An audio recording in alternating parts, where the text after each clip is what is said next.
Sahabat sangat penting. Setiap orang harus punya sahabat dekat. Sahabat akan memberikan dukungan saat susah, berbagi sukacita, menegur dengan kasih, menjaga rahasia, menolong pertumbuhan rohani, mendorong semangat, dan juga menjadi teladan kesetiaan. Penelitian di Harvard, yaitu Study of Adult Development, menunjukkan persahabatan meningkatkan umur panjang. Sementara sebuah studi di Oxford membuktikan bahwa punya sahabat dekat akan menurunkan stres dan memperkuat kesehatan mental. Apakah Anda punya sahabat, konco, hopeng, atau sedikitnya teman dekat? Dan tahukah Anda, persahabatan dapat kita miliki bukan hanya dengan manusia. Tuhan sendiri sangat ingin menjadi sahabat kita. Musa membuktikannya. Alkitab berkata, Tuhan berbicara kepada Musa berhadapan muka seperti seorang berbicara kepada temannya. Keluaran 33 ayat 11. Bagaimana bisa? Pertama, Alkitab katakan bahwa Musa mendirikan kemah pertemuan di luar perkemahan.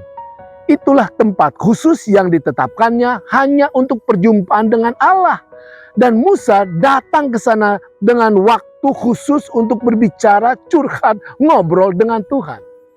Apakah Anda punya tempat atau paling sedikit waktu yang khusus untuk Anda secara rutin bertemu dan ngobrol dengan Tuhan? Yang kedua, dimulai dengan peristiwa dramatis semak duri yang terbakar, Musa kagum dan menerima panggilan Allah untuk menjadi pemimpin Israel keluar dari Mesir. Sejak itu Musa difasilitasi Tuhan untuk menampilkan banyak mujizat. Dia mengalahkan dewa-dewa Mesir. Dia menghancurkan pasukan musuh yang terkuat di dunia, yaitu pasukan Mesir sampai mereka tenggelam di Laut Merah. Musa memimpin Israel melewati padang gurun, berjalan menuju Sinai. Air, makanan, mana, cuaca sejuk diberikan Tuhan. Tetapi Musa tidak terfokus kepada semua itu. Dia berdoa, Tuhan, beritahukanlah kiranya jalanmu kepadaku sehingga aku mengenal Engkau. Saudaraku, persahabatan sejati bukan untuk suatu asas manfaat.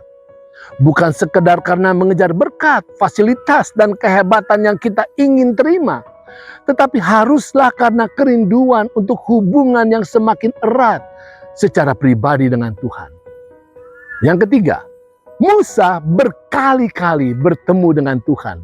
Secara luar biasa, antara lain, Musa masuk ke dalam awan, di mana Allah berada dan dia tinggal bersama Tuhan selama 40 hari, 40 malam. Luar biasa. Di sana Allah memberikan Musa 2 hadiah berharga. 10 hukum dan petunjuk membangun kemah suci. Kemudian kali berikutnya Musa kembali menghabiskan 40 hari, 40 malam bersama Tuhan. Kali itu sebagai perantara bagi Israel yang berdosa. Tetapi semua pertemuan hebat itu tidak pernah cukup bagi Musa. Musa terus merindukan pengenalan akan Allah yang bertambah lebih nyata. Yang menarik, ketika Musa meminta, perlihatkanlah kiranya kemuliaan-Mu. Benar, Tuhan tampil. Keluaran 34 ayat 6 katakan, berjalanlah Tuhan lewat dari depannya dan berseru, Tuhan, Tuhan Allah penyayang dan pengasih, panjang sabar, berlimpah kasih-Nya dan setianya. Lihat apa yang Allah tampilkan, kebaikan, kemurahan, dan kasih setianya. Kemuliaan Allah adalah karakternya yang penuh kasih. Itulah inti yang Tuhan tampilkan kepada kita juga setiap kali kita merindukan Dia. Untuk apa? Tujuannya adalah untuk menjamin bahwa apapun yang terjadi, Tuhan tidak akan pernah mengurangi kebaikan, kemurahan, dan kasih setianya kepada kita.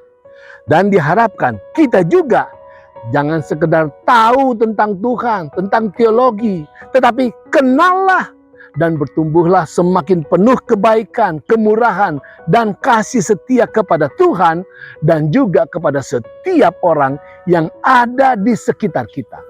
Itu keren.